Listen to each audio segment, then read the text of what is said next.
Hey YouTube, I'm going to make another attempt at drawing the flat earth model according to Brian Austin Lambert 33 and see if I can't get a little bit more accurate this time. And he's released a little more information about the full extent of the model, so I'm going to try to include that a little bit. And I'm sharing this and drawing this. I'm going to try to draw it because I really, in my gut, feel really strongly about this model and about what he's saying. I don't take it lightly at all. I also feel that when you see someone share information and there's a big backlash about it and people don't like it and people push against it, to me that really says a lot about the honesty of it, because of our cognitive dissonance and because of our indoctrination and our brainwashing and our living inside this fucking weird program, it makes sense that truth is often received in this way that he's received it. So this is going to start much the same as the other model, and we'll see if this video ends up being publishable, if I can even convey what I'm trying to convey. So, flat Earth, right? There's our little flat Earth, which is what I drew before, where we live. And so he's going to call this, I'm going to include more of the verbiage here. He calls it the flip ring. And I think the flip ring probably makes a lot of sense to some folks who have different ideas about our Earth having a portal and so forth. So then there's our dome, right? The ice dome over our heads. And maybe I'll take it a step further and kind of put a spot up on the top up there. And so you've got our ice dome. Where do I want to go next with this? So what I felt like I had wrong on the first model was just sort of drawing a bowl shape underneath. And what I feel like I'm figuring out more is that there's sort of I'm going to get ahead of myself here. So this that I just drew is the electromagnetic field around us. Okay, does that make sense? That there's sort of a field of energy around us, and that it's the shape of this, and maybe I should have made it more like round at the top, but it's this shape that, creates the shape of the ice dome. So the dome is obviously curved water. Well, why is it curving that way? Well, because the electromagnetic field is curved that way.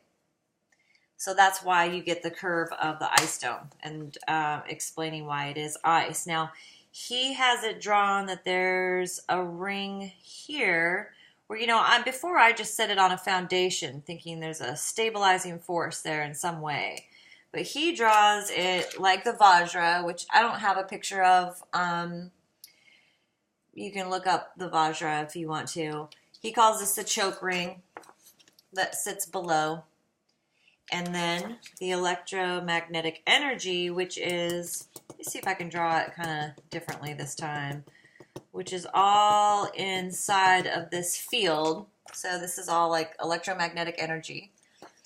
And that it accumulates through this ring and goes up into our system like this, and goes up and starts to fill up our domed system.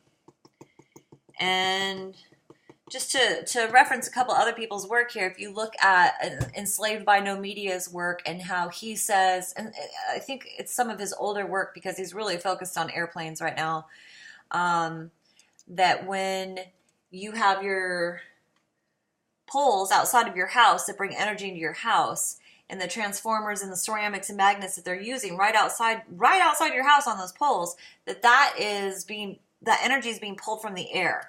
They're using the electromagnetic energy from the air, feeding you free energy and charging you for it into your home. So this is energy. You know, this electromagnetic energy comes in and fills up our system, and it gets to a certain point where it gets really full. But let me digress here a little bit. So our construct, which I said before, our whole construct is a light construct. And we take it a little step further and say it's a plasma. You know, when he said it was a plasma tube, I sort of understand that better now because, well, I think I'm going to say that at the end. But anyway, so we're in this plasma tube. See, the more complex it gets, the harder it is for me to draw, but I'm still going to try to draw it. So we're in the plasma tube, and the plasma is the fourth stage of matter. Okay, you got the liquids, the solids, the gases, and then plasma. And so the idea is the plasma is out here spiraling, and it's a spiral, like if you look at the Vajra and see the spiral, you'll see that represents the plasma. And the plasma comes in and hits our dome. And we talked about that before, like which I just called it the light, comes in and hits our dome. And he uses a great analogy that really makes sense. If you have a magnifying glass and you are pointing it at something, the light comes through the magnifying glass and it focalizes. And the hot spot is the place where the light is focalizing. It's not up on the lens. The lens doesn't get hot. The lens is focalizing the light, and the heat happens at the focalized point. So that's exactly what's going on here. The light comes in, hits the dome, and the matter that the plasma is can't pass the dome. So only the light gets through. So the light comes through, it focalizes inside the dome, creating that hot focalized point, which is the sun, which is spiraling around and around. So hopefully that makes sense. So the sun is focalized light, like on a magnifying glass. That's what it is. So the light's hitting the whole dome, but it's focalizing. And so then you have our sun spiraling around, doing its thing. And then, you know, last time I just sort of referenced the moon as, okay, then there's the moon. But I'm starting to, and I might be wrong on this, but I feel like he's saying that the moon is also a flip ring and a dome, an ice dome, just like our ice dome, and that it sits at the North Pole, and that we are viewing a smaller but similar world as our own. And of course, with the spiraling light, you get the movement. And I don't fully understand how that works yet, but I'm trying to just convey what I've taken in so far and seem to be understanding what feels. This feels so right to me, you guys. This feels like somebody has figured this out, and we should be paying attention. So one thing I don't understand yet is the stars, but I do get that it's optics, and we have to realize that. The same with Enslaved by No Media's work. He points out that the human eye and the optics are something that we are inside of looking out, and so that's the way we are perceiving it. And we need to understand that may be a limited perception on our part. And once we, if we were raised to understand optics or to understand any of this stuff, then the mystery wouldn't be there. It is simple, but we have no background of schooling of, understanding this stuff. So, okay, so the moon sits up there in the north, and it's another world. And so when the electromagnetic energy builds inside of our dome to a great extent, then that's when this spot up here weakens at the top of the dome and breaks open, and the plasma in its full state, not just the focalized light, but the full state of the plasma then breaches the dome, and that's when there is an event. And the flip ring gets affected in the sense that it's going to, I don't think it necessarily flips, but sort of, if you look at Mr. Two Tough's 2 stuff, which I mentioned earlier, it's like there's a sinking of what's on the top and a rising of what's on the bottom. So in a way that is kind of a flip. It's not maybe as literal as flip, but it is. It's kind of hard to use just that one word for that, but I think you kind of get what I'm saying. Like in the one experiment he shows, he puts a heavy object in a pan. I think this was him. And an object that's underneath the debris, so you use just dirt or whatever, and just shaking the pan enough, and the thing that sits on the top sinks to the bottom, and the thing that's on the bottom rises to the top. And it's just very simple science, like simple science. So that's what happens here and here when this event happens. That's what creates the new age and creates a new sense. So instead of it being a bowl like I drew before, it's more of a field of energy that the electromagnetic energy sits within. And then this is bigger too. Like if you look at the Vajra, he points out that this is a full system. There's one up here, there's one over here, there's one over here. So I'm yet to fully comprehend all of that. But I think I'm starting to comprehend this better.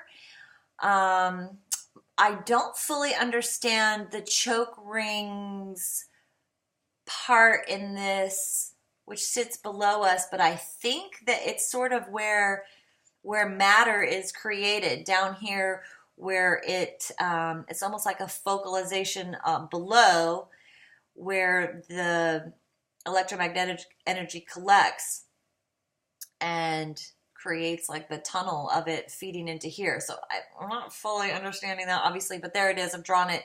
That's the way I see it on the Vajra. That's the way he's explained it. So this part makes the most sense to me, that there's this field, this spherical field of electromagnetic energy that creates the shape of our dome. I mean, something does have to create that shape. So I feel like I'm getting closer to understanding this model, and I'm putting it out there because I just think this helps the progression to draw it on a piece of paper. Maybe Brian will chime in again and tell me what percentage I have right this time. Last time he said I had it 76 point some correct.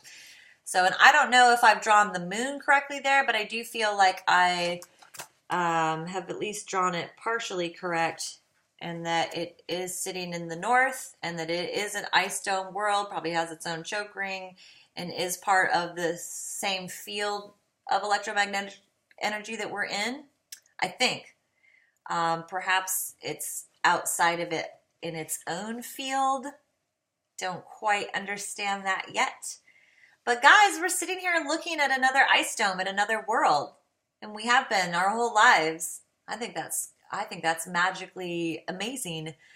So just wanted to try to draw that more specifically. So just to put in, as I did before, about the direction of the light coming in and focalizing and making our sun.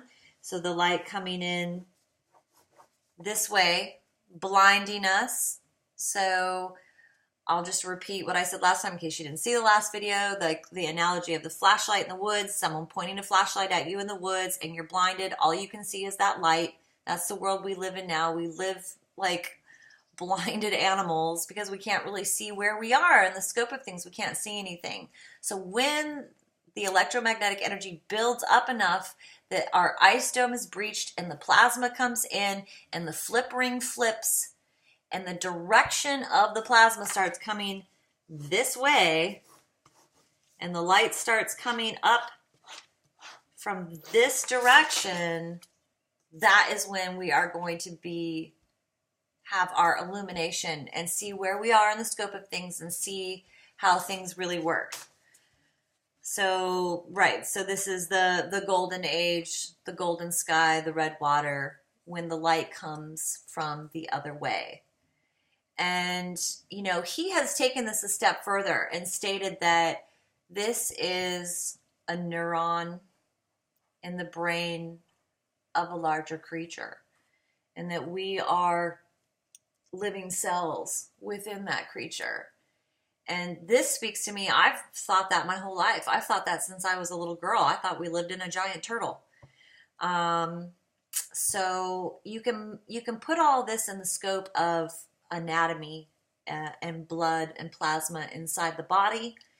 And I don't know how much that speaks to you guys as far as who we are and what we're doing here and what this is all about, and you know why we have this virus. We call it a virus. We know it's a virus, and if you think of this in bodily terms, then boy, that makes a whole lot of sense.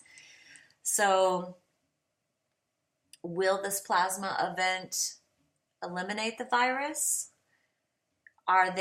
Is the virus trying to use this event to get rid of the last living cells, to completely take over and kill off our world? That's sort of my guess, is that a virus would attempt to go the full extent and completely take over. So understanding the truth about how this works and where we are, I think is super vital. So that's why I'm going to keep trying to draw this. So this is closer to what I think where we're living, that this is our world, and that there is going to be a change of direction and light soon. This is something to look at. If you haven't looked at Brian Austin Lambert 33's work, I think you should. I think you should look at it. Just go look at the model. Even if you don't want to believe that what he says about what could happen or what the dangers are, I mean, that's up to you. That's all personal stuff. That to me is individualistic. You know, maybe there's a lot of us that are destined to die in this event, or maybe you believe that this event is 100 years from now. That's not relevant to what I'm saying. That's up to you to decide. But this man has figured out scientifically and clearly and simply a model that makes sense, and you really should look at it. And check out Mia's work too, because I found great solace in a lot of things that she had to say. And she has a lot of great videos just on health and how they're manipulating health and stuff like that, so they're all worth looking at. And this to me is closer than my last attempt to draw this. I don't know how exactly right it is, and obviously I don't understand every aspect of what I've drawn here, because it's, you know, I'm trying to figure this out over YouTube videos. It's not like I'm sitting down with these people and being taught in that way. So I'm working on my own understanding. I wanted to share where I'm at with my understanding so far, that we are living on a neuron inside of the body of another creature, and that we have been infected with a virus, and that the time is now to understand where we are in the scope of things and to understand what needs to be done about it. So I hope you enjoyed this. I hope you like this. I'm going to go ahead and publish this video because I think I kind of drew that okay. And as always, much love to all of you, and I'll see you next time.